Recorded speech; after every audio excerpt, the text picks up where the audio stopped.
सिरी ऊपर ठाड़ा गुरु शूरा, सिरी ऊपर ठाड़ा गुरु शूरा, नानक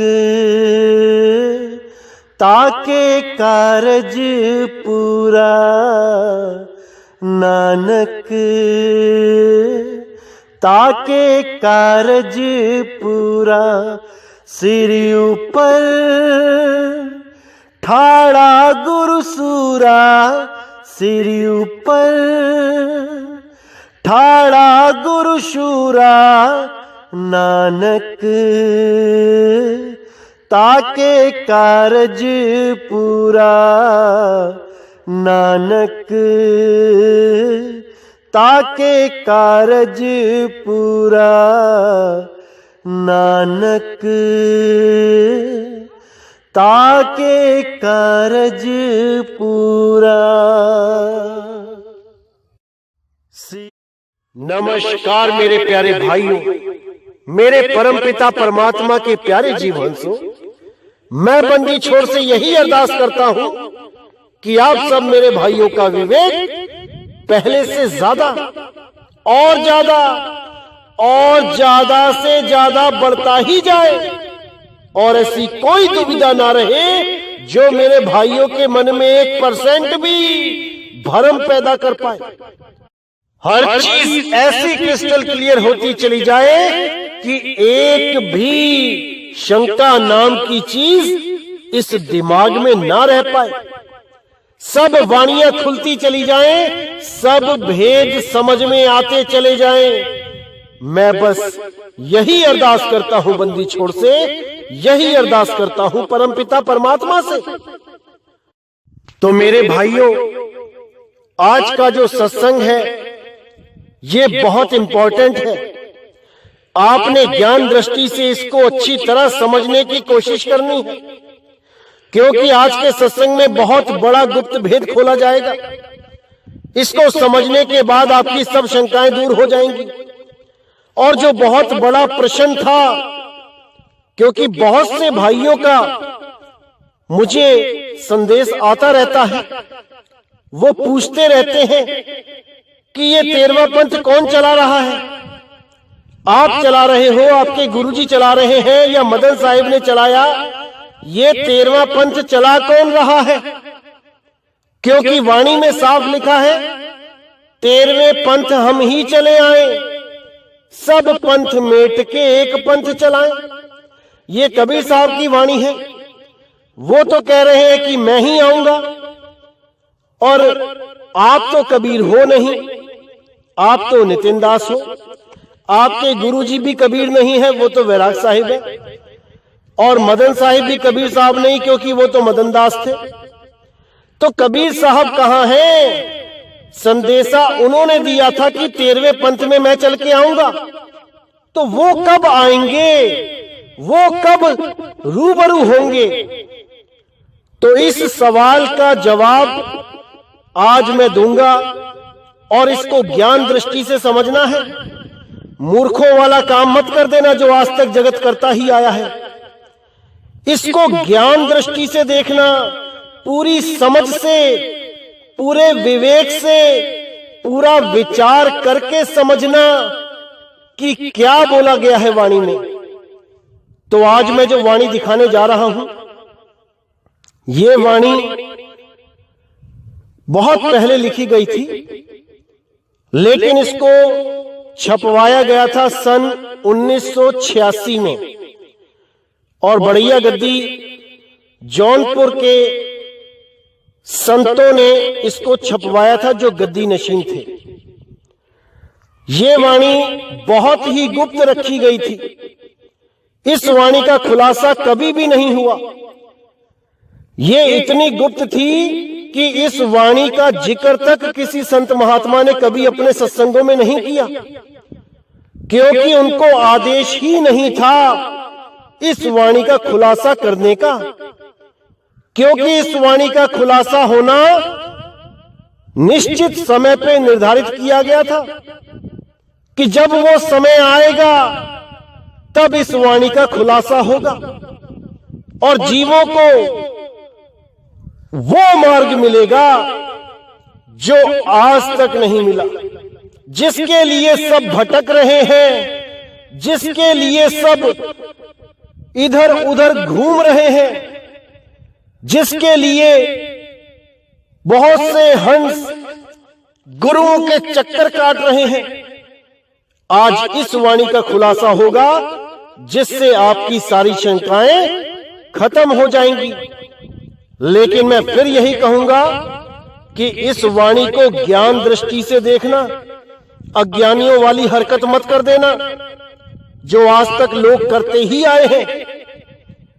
बहुत ही विवेक रख के, बहुत ही धीरज धर के इस वाणी को समझने की कोशिश करना। तो आइए देखते हैं क्या कहती है वाणी। मदन पूरब की रही कमाई, तब दुख सह के हम ही बुलाई। सुरत शब्द में राखो ठौरा, तजो बात सब और की तौरा। तीन लोक में लागी आग, कहे कबीर कहां बचोगे भाग। चौथे लोक में बैठो जाई, तीन लोक में आग लगाई। ऐसे दूसरे ठौर न पई हो, वेद शास्त्र सबे पढ़ नहीं हो। यहां कबीर साहब मदन साहिब को बोल रहे हैं कि तुम्हारी पूर्व जन्मों की जो कमाई थी उसकी वजह से तुम्हें ये सोची आई कि जो तुम कर रहे हो वो गलत था। क्योंकि मदन साहिब जो पहले भक्ति करते थे वो रिद्धि सिद्धि वाली भक्ति थी, वो सार शब्द की भक्ति नहीं थी।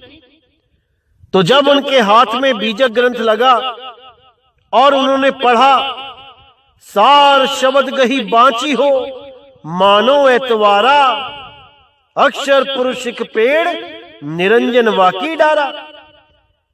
तो ये साखी पढ़ते ही उनको एकदम विवेक हुआ कि ये सार शब्द क्या चीज है। जो शब्द हम लेके बैठे हैं ये तो 52 अक्षर हैं, ये सार शब्द क्या है।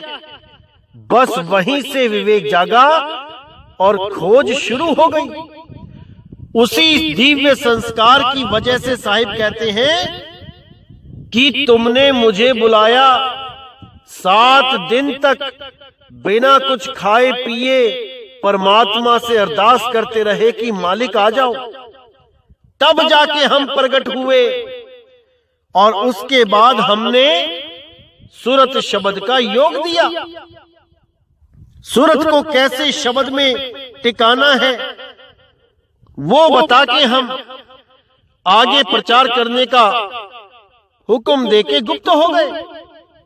क्योंकि 3 लोक में भयंकर आग लगी है। 3 लोक से बचने के लिए ही हमने सार शब्द रूपी चौथे लोक का ज्ञान दिया। क्योंकि सार शब्द ही चौथा लोक है। इसलिए साहिब ने बोला लोक अलोक शब्द है भाई, और जिन जाना तिन संशय जाई।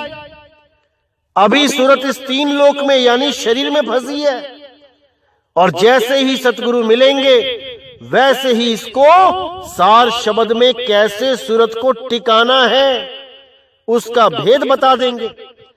धीरे धीरे धीरे धीरे जब सूरत टिकेगी तब शब्द गुरु उस पर दया करेगा और उसको बोध करा देगा कि सार शब्द क्या वस्तु है। तब सूरत उसको पहचान के उसमें लीन हो जाएगी और कहीं वो लीन हो ही नहीं सकती। अन्य जितने भी शब्द हैं वो सुन तो सकती है पर उसमें लीन नहीं हो सकती। क्योंकि सार शब्द में एक ऐसी खास बात है जिसको पहचाना जाता है। बाकी जितने भी शब्द हैं उनमें वो चीज नहीं है जो सार शब्द में है। जिसको भी सार शब्द का अनुभव हुआ है सच में, वो मेरी इस बात को भली भांति समझ रहा है। लेकिन जो केवल अपने गुरुओं से ये शब्द की पहचान लेके बैठा है कि वो शब्द कैसा होता है, ऐसा होता है, केवल पहचान लेके बैठा है लेकिन उसको अनुभव नहीं किया, वो मेरी बात को नहीं समझ पाएगा। इसीलिए मैं कहता हूं कि उसका अनुभव करो। अगर उसका अनुभव कर लिया तब किसी से पूछने की जरूरत भी नहीं पड़ती कि क्या यही सार शब्द है। एक प्यासे को मिट्टी, रेत, बजरी, सीमेंट और पानी, इन पांचों को दे दिया जाए और बोला जाए कि मुंह में डालो इसे, तो चार चीजों को मुंह में डालने पर उसको तृप्ति नहीं होगी। और जब वो प्यासा पानी पिएगा तब उसे पूछने की भी जरूरत नहीं रह जाएगी कि क्या यही पानी है, क्योंकि जन्मों जन्मों की प्यास ही बुझ जाएगी, खोज ही खत्म हो जाएगी। लेकिन जो सार शब्द तक नहीं पहुंच पाते हैं और उनको पहले ही कुछ अन्य धुनें सुनाई देने लग जाती हैं, उसका निबेड़ा गुरु से करवाया जाता है कि गुरुजी ये आवाज सुनाई दे रही है, क्या ये है, या ये आवाज सुनाई दे रही है, क्या ये है, इसका निबेड़ा होता है। लेकिन अगर सार शब्द ही प्रकट हो गया तो मेरे भाई कुछ पूछने की और बताने की जरूरत नहीं रह जाती। वो तो ऐसा हाल हो जाता है कि गूंगे के मुंह में गुड़ डाल दिया हो, अब वो किससे क्या पूछेगा, अब तो वो केवल बगल दबाएगा और नाचेगा। इसीलिए मैं बार बार कहता हूं कि सूरत को शब्द द्वार पे धरो और वहां जो वस्तु है उसका अनुभव स्वयं होगा। किसी गुरु में समर्थ नहीं है ये कि तुम्हें सार शब्द का अनुभव करवा दे, वरना सारे ही चेले पहले ही मिनट में अनुभव कर लें। जैसे ही गुरु के सामने बैठे वैसे ही अनुभव कर लें।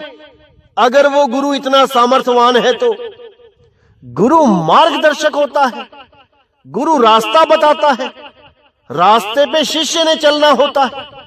चलोगे तो पाओगे, नहीं चलोगे तो यहीं रह जाओगे। इसमें कोई दो राय नहीं है मेरे भाई, नहीं है। तो जब मदन साहिब को कबीर साहब दर्शन देने आए तभी उन्होंने उनको सारे भेद बता दिए। उन्होंने यहां तक भी जिक्र कर दिया कि हे मदन, तेरे ही पंथ में, यानी इस कबीर पंथ में जो तुम्हारे द्वारा चलाया जाएगा, इस पंथ में भी ऐसे ऐसे लोग आ जाएंगे जो सार शब्द के नाम पर अपना मनमुखी ज्ञान मिलाकर मिलावट कर देंगे। उनके बारे में भी पूरा इशारा करके गए सतगुरु बंदी छोड़, लेकिन उन्होंने ये भी धीरज दिया, इतना ढांढस बंधाया कि फिक्र मत करना मदन, जब ज्यादा मिलावट हो जाएगी और जीवों को रास्ता नहीं मिलेगा, तुम्हारे ही पंथ के साधु और भगत अलग अलग ज्ञान कथेंगे और आपस में ही झगड़ा करेंगे।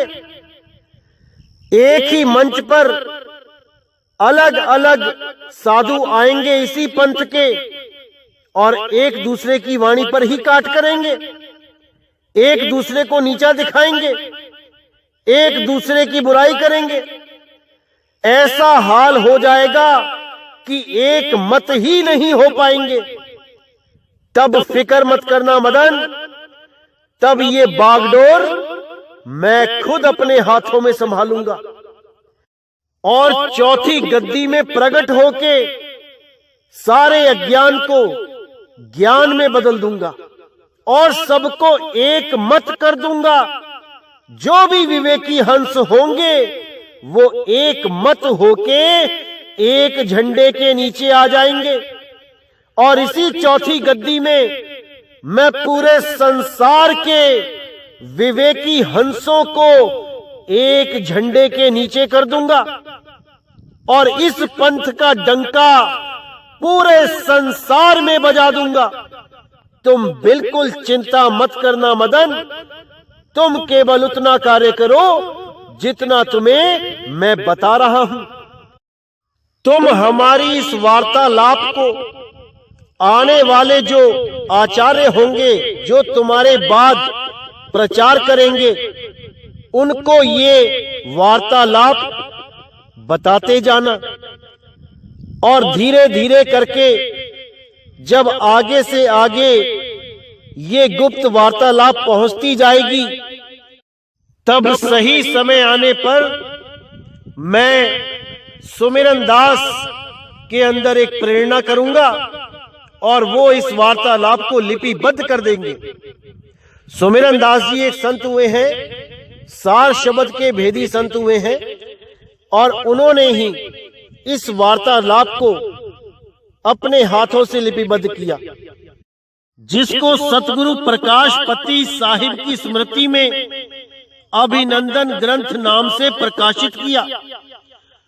इस ग्रंथ में वो सारे गुप्त भेद हैं जिनको समझ जाने से सारे अंधकार दूर हो जाते हैं, लेकिन इस ग्रंथ का कहीं भी जिक्र नहीं किया गया।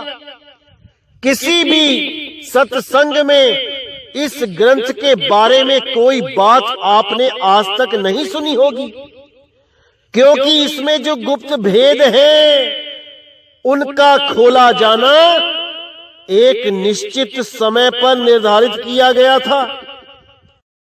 तो आज वो समय आ गया है मेरे भाइयों, जब आपको इस ग्रंथ में छुपे राज बताए जाएंगे और आपने विवेक के द्वारा हर चीज को अच्छी तरह समझना है और सत्य सत्य का निर्णय करके सत्य को ग्रहण कर लेना है। तो आइए देखते हैं क्या कहती है वाणी। जब तुम ध्यान आकर्षण लाए, तब हम आए के दर्श दिखाए। सुन के शब्द तुमहु जिन भागो, दे दिया शब्द जवन तुम मांगो। यानी जब तुमने हमारा ध्यान किया, तब मैंने तुम्हें दर्श दिया, और तुम्हें जो चाहिए था, जिस शब्द की तुम्हारी लालसा थी, वो शब्द मैंने तुम्हें दे दिया। अब सार शब्द की भक्ति करो और यहां से निकलो। तो आगे बताते हैं, बहुत मदन में पंथ चले हैं, बहुत ज्ञान करके समझे हैं, ताकि बात न मानो एका, सार शब्द में राखो टेका। अब आगे संदेश दे रहे हैं कि बहुत मदन में पंथ चले हैं। मदन साहिब के पंथ में भी बहुत से पंथ निकल जाएंगे ज्ञान आधार पे। कोई कुछ ज्ञान देगा, कोई कुछ ज्ञान देगा, कोई सार शब्द मुंह से बोल के बताएगा, कोई सार शब्द चुटकी बजा के बता देगा, कोई सार शब्द कैसे बताएगा, कोई सार शब्द कैसे बताएगा। तो कहते बहुत मदन में पंथ चले हैं, बहुत ज्ञान करके समझे हैं, ताकि बात न मानो एका, सार शब्द में राखो टेका। ताकि बात सुन दियो बराई, सार शब्द की राह बताई। नाना पंथ चली सो बाके, पूजा पाठ योग जप जाके। यानी बहुत सी बातें आएंगी, उनको सुनो और बराई यानी कि उसको बहा दो। मत सुनो उन बातों को जो सार शब्द के विरोध में है। कोई भी कहता है कि सार शब्द लिखने में आता है, बोलने में आता है, पढ़ने में भी आता है, उस ज्ञान को तत्काल त्याग दो। वो मेरा ज्ञान नहीं है। मेरा ज्ञान अकथ है, अनाम है, अबोल है, अडोल है, उसको पहचानो। तो कहते हैं एक से एक चलेगा भेखा, एक से एक लगे है लेखा। सुन के जन तुम सुरत लगाए, सार शब्द में तन मन लाए। यानी एक से एक भेष चलेगा, बड़े से बड़े भेषधारी निकलेंगे, लेकिन सार शब्द का बोध ना होने के कारण जन्म मरण से पार नहीं हो पाएंगे। अंतिम समय तक भी उनके अंदर शांति नहीं आएगी। काम, क्रोध, लोभ, मोह, अहंकार के द्वारा शिकार कर लिए जाएंगे। लेकिन जो भी उस सार शब्द का ध्यान करेगा वो इस माया जाल से बाहर हो जाएगा। उसको ये काल निरंजन नहीं पकड़ पाएगा। उसी का भेद बताने के लिए मैं चौथी गद्दी में प्रकट होऊंगा। अब ये चौथी गद्दी क्या होती है, इस पे विचार करेंगे। जैसा कि मैंने आपको पहले भी बताया था कि मदन साहिब के द्वारा स्थापित आश्रम की 4 गद्दियां चल रही हैं। पहली आचार्य गद्दी, दूसरी दीवान गद्दी, तीसरी कोतवाल गद्दी और चौथी कड़िहार गद्दी। इनका नाम यही क्यों रखा गया और इसके पीछे क्या गुप्त भेद है, वो आज आपको बताए जाएंगे। आपने विवेक लगा के इस रहस्य को समझना है, क्योंकि कबीर साहब ने पहले ही बता दिया था कि चौथी गद्दी सबसे इंपॉर्टेंट होगी और मैं उसी गद्दी पे आऊंगा। तो ये पहले की 3 गद्दियों का क्या होगा? हमने इस पर पूरा विचार करना है। इसमें क्या कोड लगा है, क्या रहस्य छुपा है, इसको अच्छी तरह समझना होगा।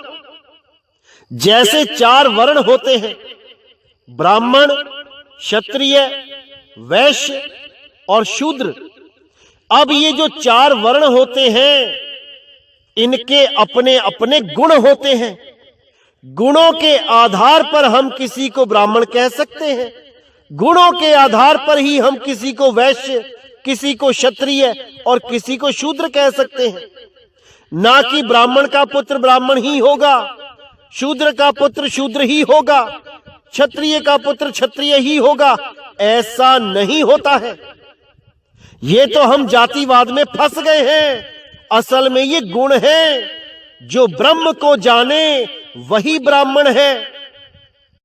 जैसे रविदास जी महाराज ब्राह्मण है, कबीर साहब ब्राह्मण है, मीराबाई ब्राह्मण है, क्योंकि ये ब्रह्म को पहचानते हैं। और जो ताकतवर लोग हैं, जो किसी की रक्षा करते हैं, असल में क्षत्रिय वो है। और जो लोग दुकानदारी करके काम धंधा करते हैं, बिजनेस करते हैं, असल में वैश्य वो है।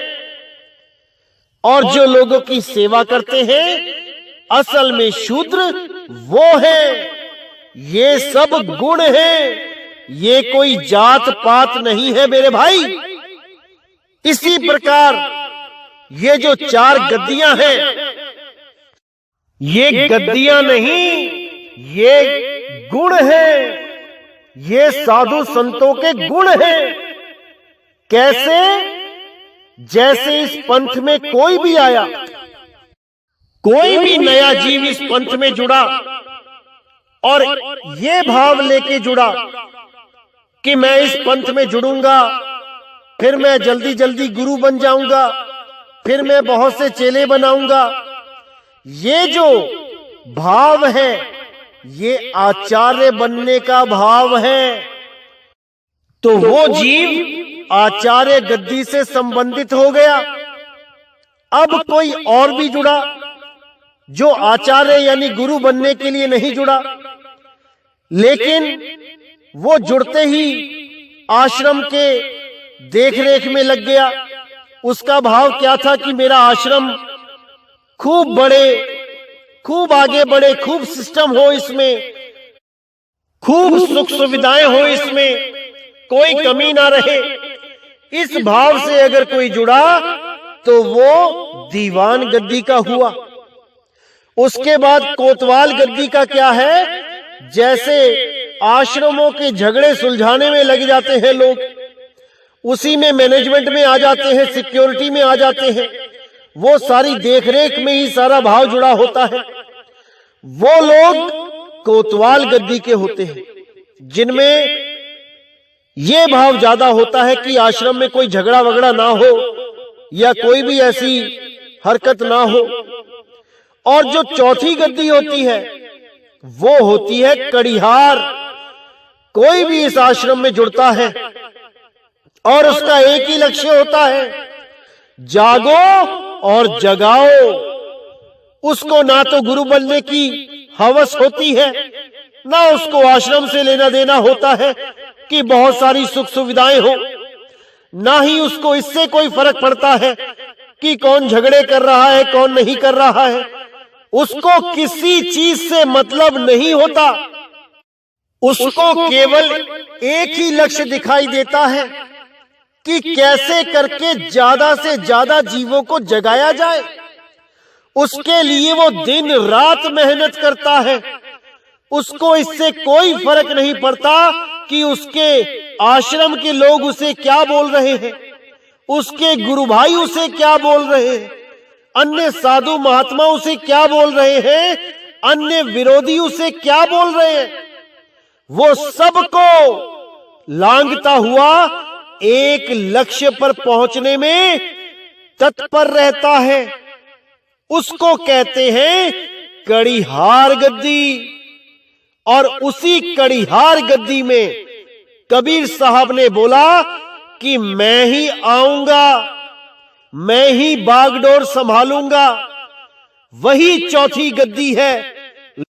लेकिन कैसे बागडोर संभालूंगा, आइए देखते हैं क्या कहती है वाणी। चौथी गद्दी होई अवतारा, ताका चरित्र विदित संसारा। मेरी बात साच कर जानो, मदन समझी अपने मन मानो। चौथी गद्दी का विस्तारा, डंका बाजी सब संसारा। हम उनके सिर बैठ भी आई, तासे पार कोई नहीं पाई। ब्रह्म ज्ञान हम देवे सोई, संगत कर जाने सब कोई। सार शब्द मुख करब पसारा, लखी कोई सतगुरु का प्यारा। सार शब्द निहि अक्षर जानो, 52 अक्षर काल बखानो। सार शब्द जानेगा सोई, 52 अक्षर से निकले जोई। तो यहां पे साहिब ने बिल्कुल क्लियर कर दिया कि पूरे विश्व में डंका बजेगा, सत्य का डंका बजेगा। और डंका बजाने वाला कौन होगा, वो मैं स्वयं होऊंगा। मैं ही उसके सिर के ऊपर आके बैठूंगा और मैं ही पूरे संसार में सत्य का विस्तार करूंगा, सत्य का प्रचार करूंगा। और जितने भी विवेकी हंस होंगे वो सब के सब एक झंडे के नीचे आ जाएंगे। वो 52 अक्षर से परे हो जाएंगे, वो बोल अक्षर से परे हो जाएंगे और अबोल को जान के पहचान के नी अक्षर तक पहुंचेंगे। बिल्कुल साफ बोल दिया, कोई भरम नहीं छोड़ा। अब इसका मतलब ये नहीं कि वो केवल नितिन दास के सिर पे बैठ गए आके। मेरे भाई, जितने भी यहाँ पे परमात्मा के जीव हैं, वो सबके सिर पे बैठा है।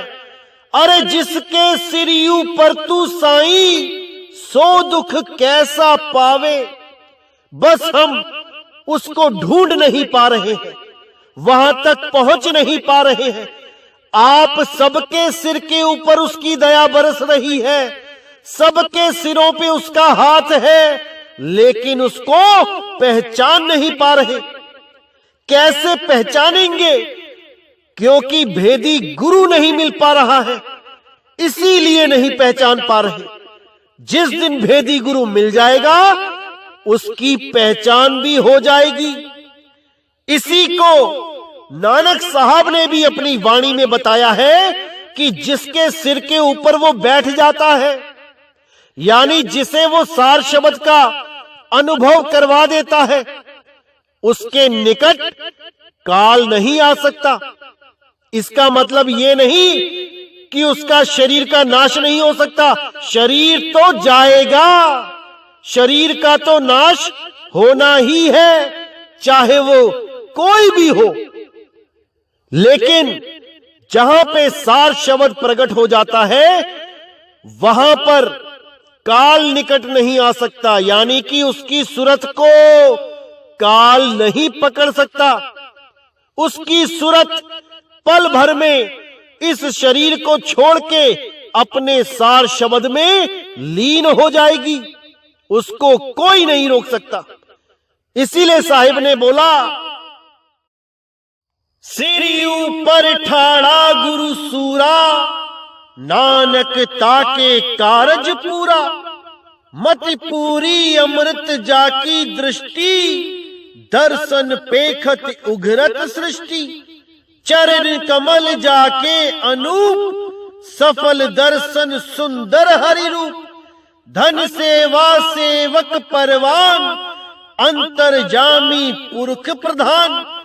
जिस मन वसे सुहोत निहाल, ताके निकट ना आवत काल। तो यहां पर भी नानक साहब ने बिल्कुल साफ कर दिया कि जिसके सिर पर उसकी छांव रहती है, जिसके सिर पर उस मालिक का हाथ रहता है, उसको काल नहीं पकड़ सकता। वो दोबारा गर्भ में नहीं जाएगा, वो इस 3 लोक से निकल के, इस नाशवान देह से निकल के सीधे अपने मालिक में लीन होगा। अरे सुरत समाए शब्द में, वाको काल न खाए। जाप मरे अजपा मरे, अनहद भी मर जाए। समझ जाओ मेरे भाइयों, इसको समझ जाओ। तो ये सब गुप्त भेद बताने के बाद जाते समय कबीर साहिब ने मदन साहिब को क्या बोला? आगे होई विस्तार, ऊंच नीच सब जानी है। बाड़ी पंथ हमार, सार शब्द प्रकाश यह है। यानी जब इसका विस्तार होगा, चौथी गद्दी में जब इसका डंका बजेगा, तब क्या ऊंच और क्या नीच सब के सब एक सार शब्द को प्राप्त करने के लिए इस पंथ में आएंगे। सब विवेकी हंस इस झंडे के नीचे आएंगे और सब के सब परम विवेकी संत एकजुट हो जाएंगे और फिर पूरे विश्व में इस पंथ का ऐसा डंका बजेगा जैसा कभी किसी पंथ का नहीं हुआ। पूरे विश्व में जितने भी परमात्मा के विवेकी हंस बैठे हैं वो सब एक हो जाएंगे और पूरे विश्व में सतनाम का परचम लहराएगा। तो कहते हैं बाड़ी पंथ हमार, सार शब्द प्रकाश यह है।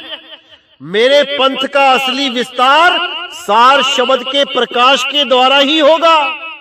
जब सार शब्द का प्रकाश पूरे संसार को प्रकाशित कर देगा, जिसके लिए बोला था 12वें पंथ प्रगट होए उजियारा, 13वें पंथ मिटे सकल अंधियारा। 13वें पंथ हम ही चले आए, सब पंथ मेट के एक पंथ चलाएं। तो यहां पे जाते जाते साहिब ने फरमान दिया कि चौथी गद्दी के भय जानी सब संसार, सत्य लोक अब जात हम मानो बात हमार। कि चौथी गद्दी के द्वारा ही सारे संसार में मेरे पंथ का विस्तार होगा। इस मेरी बात को सत्य करके मानो। सार शब्द साधन करो, शब्द में सुरत मिलाए, कहे कबीर दयाल होए, चौथे लोक को जाए। जो भी सार शब्द का साधन करेगा, शब्द में सुरत का मिलान करेगा, केवल वही चौथे लोक को जाएगा, उस परमात्मा के दरवाजे तक पहुंचेगा। बहुत बात अब क्या कहूं, सांच दिया उपदेश, कहे कबीर साधन करो, दुख ना होए लवलेश। कि अब ज्यादा क्या बताऊं मैं, जो बताने वाली बात थी वो समझदारों को समझ आ चुकी है। लेकिन जो मूढ़ बुद्धि है, जो अविवेकी लोग हैं, वो मेरी बात को सत्य नहीं मानेंगे और वो वही करते रहेंगे जो वो करते आए हैं। खुद भी पथभ्रष्ट होकर भटकेंगे और अपने शिष्यों को भी भटकाएंगे। तो आगे कहते हैं, कहे कबीर साधन करो, दुख ना होए लवलेश। कि उस सार शब्द की साधना करो, शब्द में सुरत का मिलान करो, अनुभव जरूर होगा। राज काज धन धाम का जो कोई करे गुमान, मरते काल घसीट ही पकड़ के दोनों कान। जो भी अपने राज का, काज का, धन धाम का अहंकार करेगा कि मैं तो प्राइम मिनिस्टर हूं, मैं तो चीफ मिनिस्टर हूं, मैं तो एमएलए हूं, मैं तो एमपी हूं, मैं गांव का प्रधान हूं, या मेरे पास इतनी दौलत है, मेरे पास इतने मकान है, इतनी दुकान है। और आम जनता को ही क्यों बोले, संतों में भी चलते हैं। जो संत ये बोले मेरे इतने आश्रम बन गए हैं, मेरे पास इतनी जमीनें हैं, मेरे बड़े बड़े आश्रम हैं, 125-150 देशों में हमारे आश्रम हैं, हमने इतने खेत खरीद लिए, हमने ये कर लिया, हमने वो कर लिया। मरते काल घसीट ही पकड़ के दोनों कान पकड़ के जब काल घसीटेगा अंत समय में, तब समझ में आएगा ये क्या था, किस माया में उलझ गए थे। अभी तो चौधरी बने हुए हैं सारे, जिस दिन मौत सामने आ गई सब भूल जाओगे मेरे भाई। सच में परमात्मा याद आ जाएगा उस दिन। अभी तो परमात्मा के नाम पे केवल माया इकट्ठी कर रहे हो, बड़े बड़े आश्रम बना रहे हो, वाहवाही लूट रहे हो। जिस दिन मौत आ गई उस दिन मेरे भाई सांस लेने को भी तरस जाओगे। आज जो लाखों करोड़ों की गाड़ियों में घूम रहे हो, आज जो अरबों रुपए के महामंदिर बना के बैठे हो, उस समय हालत खराब हो जाएगी। इससे पहले कि वो समय आए, उस मालिक की शरण में आ जाओ, उस बंदी छोड़ की शरण में आ जाओ, उस सार शब्द को समझ लो, खुद भी समझो और अपने शिष्यों को भी समझाओ। क्योंकि साहिब ने साफ बोला है, सार शब्द गही बाची हो। अगर बचना चाहते हो तो सार शब्द का ज्ञान समझ लो। अगर ये सार शब्द का ज्ञान नहीं समझा तो मेरे भाई इतना बड़ा नुकसान होगा जिसकी भरपाई नहीं कर पाओगे। दुनियावी नुकसान होए तो समझ में आता है, लाख गए, 10 लाख गए, 10 करोड़ गए, कुछ ना कुछ करके दोबारा आ सकता है। लेकिन अगर ये मानुष जन्म एक बार हाथ से निकल गया तो मेरे भाई 1,84,00,000 सामने है, हालत खराब हो जाएगी ये 1,84,00,000 भोगते भोगते। इसलिए इस चेतावनी को आखिरी चेतावनी समझो। परमात्मा के द्वारा ये आखिरी चेतावनी दी जा रही है। अभी भी अगर सार शब्द को नहीं समझ पाए तो 84 में जाने से कोई नहीं बचा सकता, कोई नहीं बचा सकता। तो मेरे भाई मान बड़ाई अहंकार छोड़ के केवल सार शब्द की भक्ति करो, सार शब्द का साधन करो। केवल वही एकमात्र साधन है मुक्ति का, नहीं तो बहुत बुरा हाल होने वाला है। तो मेरे भाइयों, आज का सत्संग मैं यहीं समाप्त करता हूं और आने वाले सत्संगों में गुप्त से भी गुप्त कोड खोले जाएंगे। थोड़ा धीरज धरो, इंतजार करो, क्योंकि नकल करने वाले बहुत एक्टिव हैं। हमारे ही सत्संग सुन सुन के, कॉपी कर करके वो लोगों को भ्रमित करने में लगे हैं। सार शब्द का भेद है नहीं उनके पास, लेकिन बातें दिन रात सार शब्द की करते हैं। सार शब्द के नाम पे बैंकों के अकाउंट स्क्रीन पर देते हैं, पैसा मांगते हैं। उनको कोई फोन करता है नाम लेने के लिए तो 5-5 हजार रुपए मांग लेते हैं। ऐसे लोगों से सावधान रहना है मेरे भाइयों। और कुछ लोग तो मोबाइल में सार शब्द दे रहे हैं और क्या लिख रहे हैं कि दान चंदा देने के लिए संपर्क करें। अरे भाई, जब तुमने मोबाइल में ही सार शब्द दे दिया, परमात्मा दे दिया, तो अब चंदा किस लिए मांग रहे हो?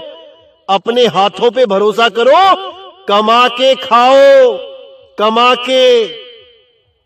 तो इसी के साथ मेरे भाइयों मैं सत्संग समाप्त करता हूं और अगला सत्संग बहुत जल्दी आएगा। आज साल का आखिरी दिन है। मैं परमात्मा से यही अरदास करता हूं कि इस साल में जो कुछ भी हुआ, जितने भी दुख दर्द झेले मेरे भाइयों ने, ये दुख दर्द अब दोबारा ना आए। सबके जीवन में उस परमात्मा का आशीर्वाद बने, उस परमात्मा का साक्षात्कार इसी जीवन में मेरे सब भाई करें और जीवित मृत होके, जीवित मुक्त होके इस मनुष्य जन्म का पूरा लाभ उठाएं। और आने वाले साल के लिए मैं आपको बहुत बहुत बधाइयां भी देता हूं, क्योंकि हमेशा ही आने वाला साल जीवन में एक आशा की किरण लेके आता है। मैं तो बस यही चाहूंगा कि दुनिया के सारे काम करते हुए सब मेरे भाई परमात्मा की खोज करें, आत्मदेव की खोज करें। यही हमारे जीवन का परम लक्ष्य है, यही हमारे जीवन का आधार है। और हमारे जीवन में जितने भी विरोधी आते हैं, मैं सबका स्वागत करता हूं। सब मेरे ही भाई हैं, कोई पराया नहीं है। बस इन 52 अक्षरों की वजह से मतभेद हो गए हैं। हम 52 अक्षरों को त्याग दें तो हम सब फिर से एक हैं, एक परमात्मा के बच्चे हैं। एक पिता एकस के हम बालक। तो मेरे भाइयों, अब इस दास को विदा करें। बोलिए सतगुरु बंदी छोड़ सतगुरु सत्य कबीर साहिब की सदा ही जय हो, सदा ही जय हो मेरे मालिक की साहिब बंदगी सतनाम। सिर ऊपर ठाड़ा गुरु शूरा, सिर ऊपर ठाड़ा गुरु शूरा, नानक ताके कारज पूरा, नानक ताके कारज पूरा। सिर ऊपर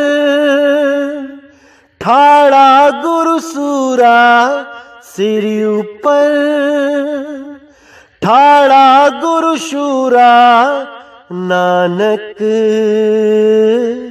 ताके कारज पूरा, नानक